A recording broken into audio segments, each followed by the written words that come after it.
Life में आगे बढ़ना तो हर कोई चाहता है और हर कोई अपनी तरफ से कोशिश भी करता है आगे बढ़ने की। लेकिन कौन कितना जल्दी आगे पहुंचता है, ये बहुत हद तक उसकी स्पीड पर भी डिपेंड करता है। जी हाँ, स्पीड यानी कि गति, क्योंकि हमारी रफ्तार ही तय करती है कि हम कब तक मंजिल पर पहुंच पाएंगे। फिर चाहे एक इंसान के लिए वो मंजिल उसकी सक्सेस हो या फिर एक शिकारी के लिए उसका शिकार।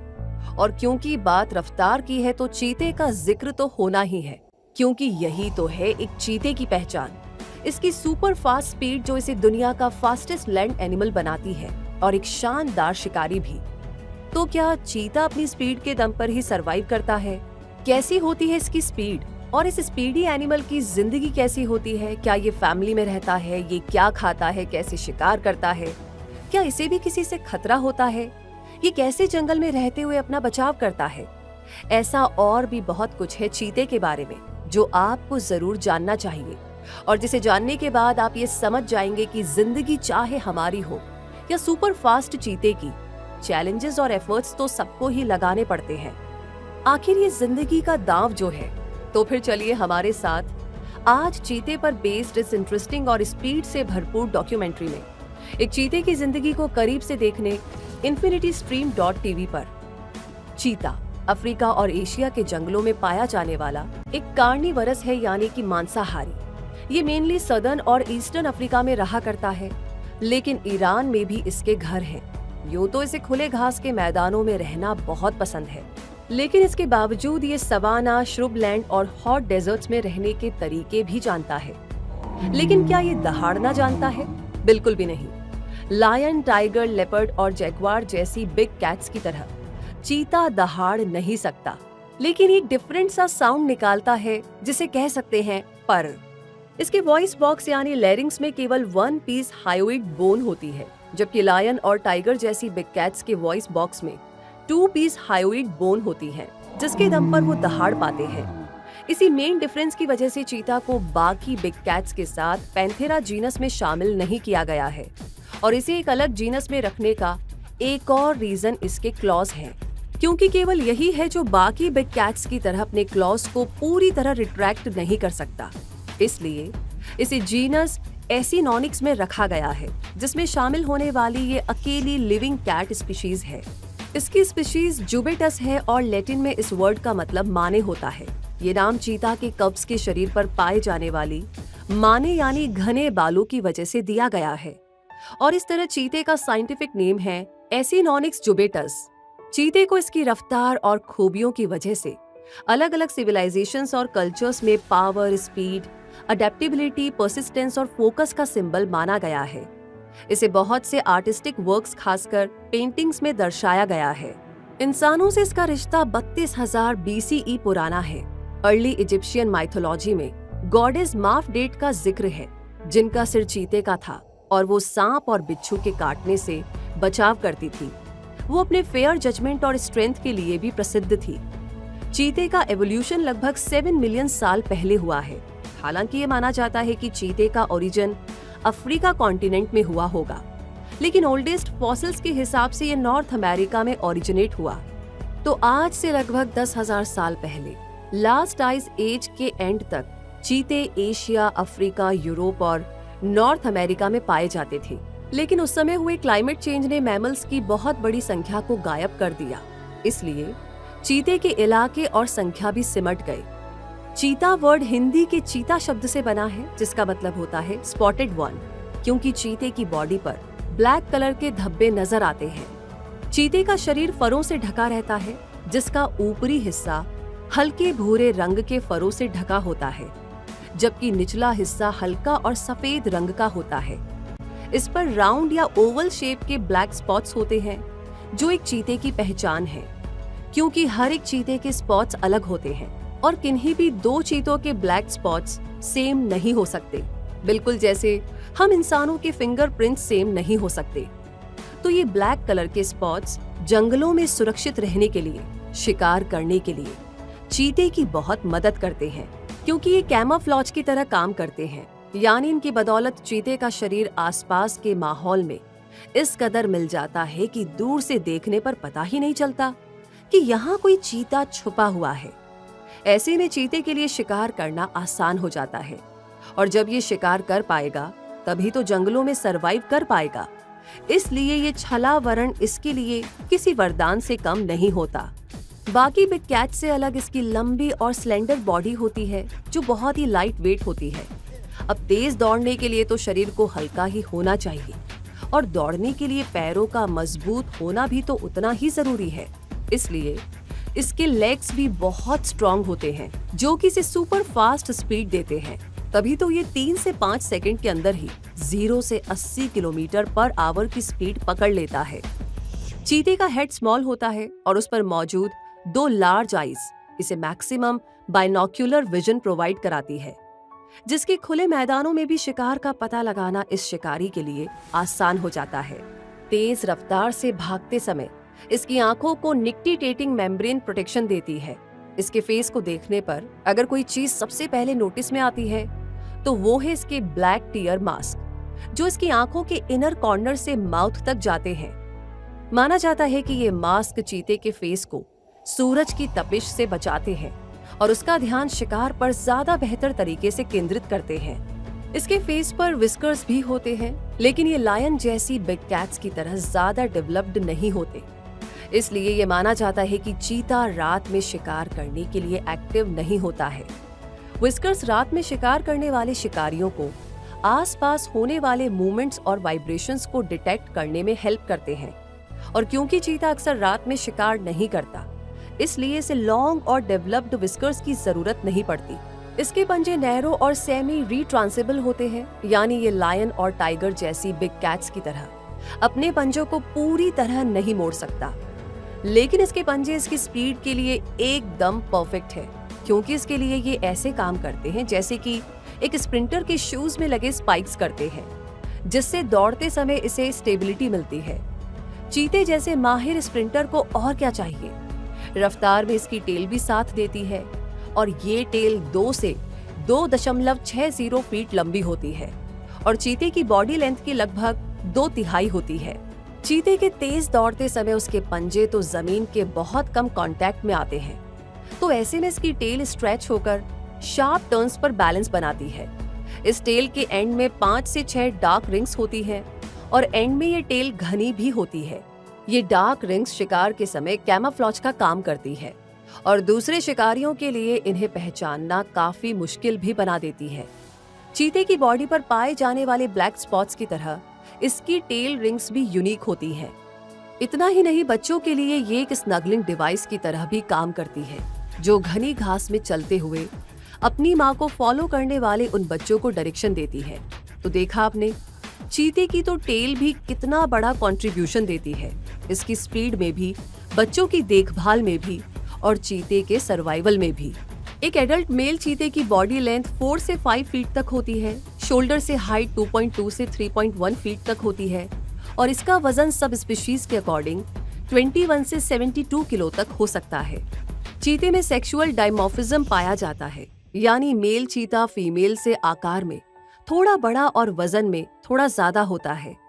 फीमेल के कंपैरिजन में इसका लार्ज हेड होता है, लेकिन इसके बावजूद मेल और फीमेल चीता में उतना ज्यादा अंतर नहीं देखा जा सकता जितना कि लायन जैसी बिग कैट स्पीशीज के मेल और फीमेल्स में देखा जाता है। अक्सर लेपर्ड को चीते का क्लोज रिलेटिव मान लिया जाता है, क्योंकि ये कुछ एक जैसे ही दिखाई देते हैं, लेकिन अगर गौर से देखा जाए तो इन दोनों में बहुत से अंतर देखे जा सकते हैं। जैसे चीते की बॉडी लॉन्ग, स्लेंडर और लाइट वेट होती है, जबकि लेपर्ड हैवी और बल्की नजर आते हैं। चीते की फेस मार्किंग्स जैसी कोई मार्किंग लेपर्ड के फेस पर नहीं होती है। चीते की बॉडी पर राउंड या ओवल शेप्ड ब्लैक स्पॉट्स होते हैं, जबकि लेपर्ड की बॉडी पर ब्लैक रोजेस शेप के स्पॉट्स होते हैं, जो कि काफी बड़े और अलग नजर आते हैं। इसके अलावा चीता अपनी स्पीड के लिए जाना जाता है और लेपर्ड अपनी ट्री क्लाइंबिंग स्किल्स के लिए। इसलिए अगली बार जरा गौर से देखिएगा, ताकि आप पहचान जाए कि आपने चीते को देखा है या लेपर्ड को। और अगर चीता कुछ हद तक किसी कैट से मिलता है तो वो है नॉर्थ अमेरिकन कूगर यानी प्यूमा, और सेंट्रल और साउथ अमेरिका में रहने वाले जैगुआर अंडी। वैसे एक चीता सबसे ज्यादा अपनी दूसरी सब स्पीशीज से ही मिलता जुलता हो सकता है, क्योंकि चीते की 5 सब स्पीशीज होती है जो दुनिया के अलग अलग कोनों में रहा करती हैं। और ये सब स्पीशीज हैं Asiatic cheetah, north west African cheetah, south African cheetah, Sudan चीता और तंजानियन चीता। एशियाटिक चीता को ईरानियन चीता भी कहा जाता है। केवल ईरान में पाई जाने वाली ये चीता की सब स्पीशीज सबसे रेयर है, जो आज केवल ईरान के प्रोटेक्टेड एरियाज में ही सरवाइव कर रही है। इस चीते का हेड अपने अफ्रीकन कजिन्स के कंपैरिजन में स्मॉल होता है। इसके शॉर्ट लेग्स होते हैं और बॉडी पर थिक फर पाए जाते हैं, जो कि हल्के भूरे रंग के होते हैं। ये चीता 32,000 से 67,000 साल पहले अफ्रीका की चीता पॉपुलेशन से अलग हो गया था और आज ये एक क्रिटिकली एंडेंजर्ड सब स्पीशीज बन चुका है।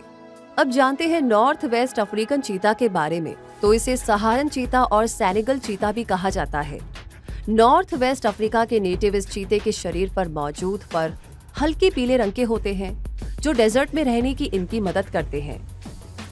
अफसोस है कि चीते की ये सब स्पीशीज भी क्रिटिकली एंडेंजर्ड है।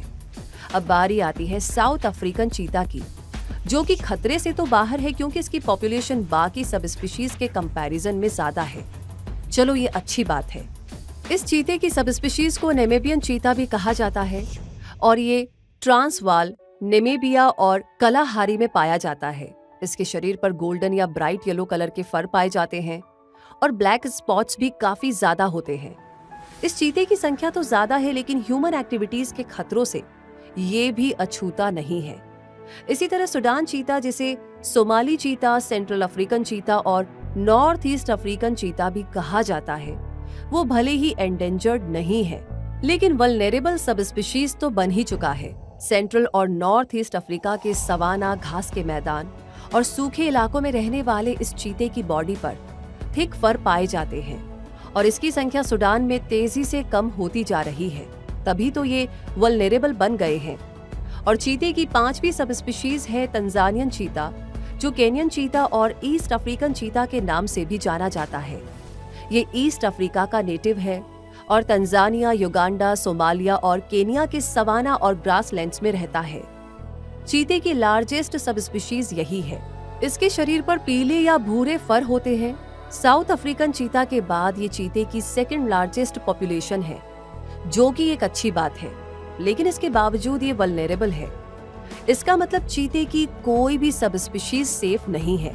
कौन है इसके लिए जिम्मेदार, ये हम आगे जान ही लेंगे, लेकिन अभी चीते को अच्छी तरह जानना जरूरी है, खासकर किंग चीता को, जो चीते की एक म्यूटेंट फॉर्म है, यानी एक सिंगल जीन में म्यूटेशन की वजह से चीते की ये रेयर फॉर्म बनी है।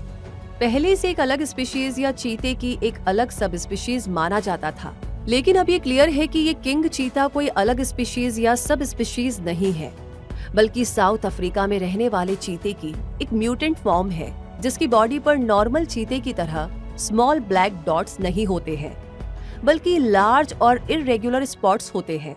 इतना ही नहीं, इसकी बैक पर 3 ब्लैक स्ट्रिप्स भी होती हैं, जो कि इसे एक यूनिक अपीयरेंस देती है। तो चीता अपने आप में एक यूनिक एनिमल है, जिसकी हंटिंग स्ट्रेटेजी भी सबसे अलग होती है। ये मेनली लार्ज हर्बीवोर्स का शिकार करता है, जैसे इम्पाला, गजेल, वाइल्ड बीस्ट और ज़ीब्रा। लेकिन भूख लगने पर ये खरगोश और पक्षियों को खाकर के भी काम चलाना अच्छे से जानता है। वैसे इसे एक समझदार शिकारी कहा जाना चाहिए, क्योंकि ज्यादातर बिग कैट्स के कंपैरिजन में ये डायनल होता है, यानी कि रात में एक्टिव होने की बजाय दिन में ज्यादा एक्टिव रहता है और अपना शिकार अर्ली मॉर्निंग या लेट आफ्टरनून में करना पसंद करता है। इस हंटिंग हैबिट में इसकी समझ छुपी है। ये जानता है कि लेपर्ड और हाइना जैसे शिकारी रात में ज्यादा एक्टिव रहते हैं और उस समय शिकार के लिए उनसे कॉम्पीट करना पड़ सकता है, लड़ना भी पड़ सकता है। कॉन्फ्लिक्ट में फंसने का खतरा ज्यादा है और हाथ आया हुआ शिकार भी हाथ से निकल सकता है, क्योंकि लार्ज कैट्स और हाइना की तरह इसके पास इतने लंबे नुकीले दांत और मजबूत पकड़ बनाने वाले जबड़े नहीं होते, जिनसे कि उन पर हमला करके ये अपना शिकार बचा सके। इसलिए ये अक्सर उनसे दूर रहना ही फायदेमंद समझता है और उस समय शिकार करने जाता ही नहीं है जब ऐसे शिकारी मैदान में उतरे हुए हों। वैसे इसे समझदारी नहीं कहेंगे तो क्या कहेंगे। शिकार करने के लिए इसके स्मेल सेंस की बजाय विजन ज्यादा हेल्पफुल रहता है। शिकार पर टारगेट सेट करने के बाद ये उसके नजदीक पहुंचता है और जब ये लगभग 50 फीट की दूरी पर होता है तब शिकार को पकड़ने के लिए दौड़ लगाता है। तेज और तेज, बहुत तेज, इतनी तेज कि अगली 3 छलांगों में ये 80 किलोमीटर पर आवर की स्पीड पकड़ लेगा और ये स्पीड 110 किलोमीटर पर आवर तक भी पहुंच सकती है। इतनी जबरदस्त स्पीड इसे इसके aerodynamic body frame, light weight skeleton और long leg and foot bones की बदौलत मिलती है। इसकी स्पाइन भी बहुत ही फ्लेक्सिबल होती है और इसके पंजे भी ग्राउंड पर अच्छी ग्रिप बनाते हैं। इस दौरान चीते की लार्ज नॉस्ट्रिल्स तेजी से ज्यादा ऑक्सीजन ले पाती है और शिकार का तेजी से पीछा करते हुए ये 1 मिनट में 60 से 150 सांसें तक ले लेता है।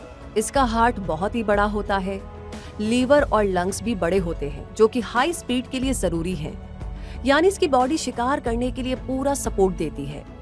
लेकिन इसके बावजूद चीते को शिकार मिलेगा या नहीं, ये उसकी टाइमिंग और कुछ हद तक किस्मत पर भी निर्भर करता है। टाइमिंग अगर सही है तो दौड़ लगाना शुरू करने के अगले 30 सेकंड में वो शिकार को पकड़ लेगा और अगर उसकी टाइमिंग सही नहीं हुई तो 30 सेकंड और ज्यादा से ज्यादा 1 मिनट के बाद वो शिकार पर पकड़ बनाने से चूक जाएगा क्योंकि वो थक जाएगा और उसे रुकना ही पड़ेगा। तो बस इतनी ही देर में शिकार वहां से रफू चक्कर हो जाएगा। ये सच है कि चीता सुपर फास्ट है, लेकिन बस कुछ देर के लिए, उसके बाद उसे ब्रेक की जरूरत पड़ जाएगी। इस समय चीते के रुक जाने, थक जाने का एक रीजन उसकी नर्वसनेस भी होती है। इससे उस खतरे का डर लगातार बना रहता है कि आज मैं खुद का किया शिकार खा पाऊंगा या नहीं, क्या आज भी कोई उसे लूट लेगा। बस इस डर के चलते वो घबराया रहता है और जल्दी ही थक जाता है। यानी पेट भरने के लिए चीते की टाइमिंग और उसके कॉन्फिडेंस लेवल का परफेक्ट बने रहना जरूरी है। और किस्मत का क्या, अगर टाइमिंग सही हुई तो चीता तुरंत शिकार को दबोचकर उसकी गर्दन पर काटकर उसे मार देगा। लेकिन उसे खाएगा कैसे?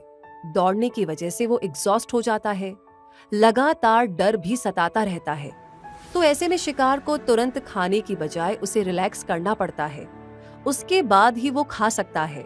अब जंगल में अपने शिकार को ये खुला तो छोड़ नहीं सकता। ये लेपर्ड की तरह तुरंत पेड़ पर चढ़कर अपने शिकार को छुपा भी नहीं सकता क्योंकि ये स्किल्ड क्लाइंबर्स नहीं है। इसीलिए ये अपने शिकार को कहीं झाड़ियों में छुपाने की कोशिश करता है ताकि उसका बॉडी टेम्परेचर और ब्रीदिंग नॉर्मल होते ही वो उसे खा सके।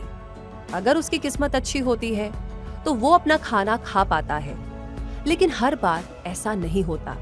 ये जरूरी नहीं क्योंकि लेपर्ड, हाइना, वाइल्ड डॉग्स और वल्चर्स ऐसे शिकारी होते हैं जो अगर आसपास नजर आ जाए तो चीते को समझ आ जाता है कि अब तो उसे इतनी मेहनत से हासिल किया हुआ खाना छोड़ना ही पड़ेगा क्योंकि वो उनके जितना ताकतवर हमलावर नहीं है।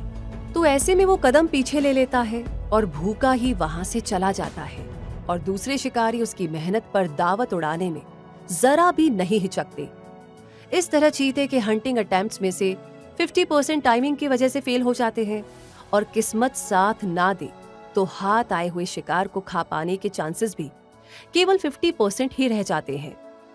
इतनी परेशानियों के बावजूद, भूख के बावजूद ये बचा कुचा खाना पसंद नहीं करता। इसे खुद शिकार करके उसे ताजा खाना ही पसंद है, भले ही इस चॉइस की वजह से इसे बहुत बार भूखा ही रहना पड़े।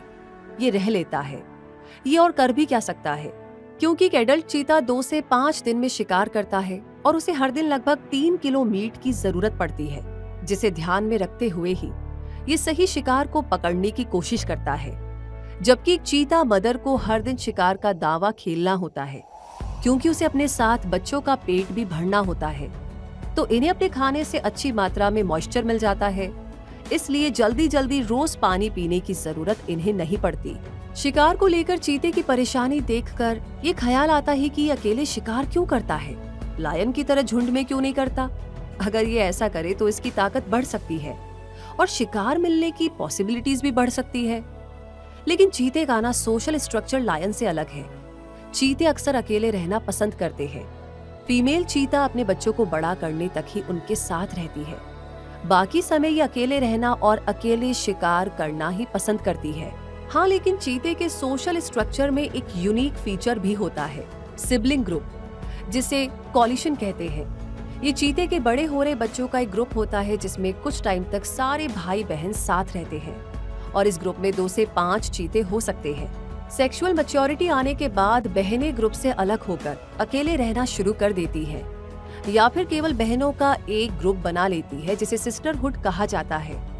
भाई आपस में साथ रहते हैं। भाइयों का ये बॉन्ड बहुत ही स्ट्रॉन्ग होता है और इस साथ से इन्हें पावर, स्ट्रेंथ और सफिशिएंट फूड भी मिल पाता है। हाँ, लेकिन भाइयों में होने वाली लड़ाई और खाने को आपस में बांटना इनके लिए कभी कभी चैलेंजिंग भी हो सकता है, लेकिन फिर भी ये साथ रहना ही प्रेफर करते हैं।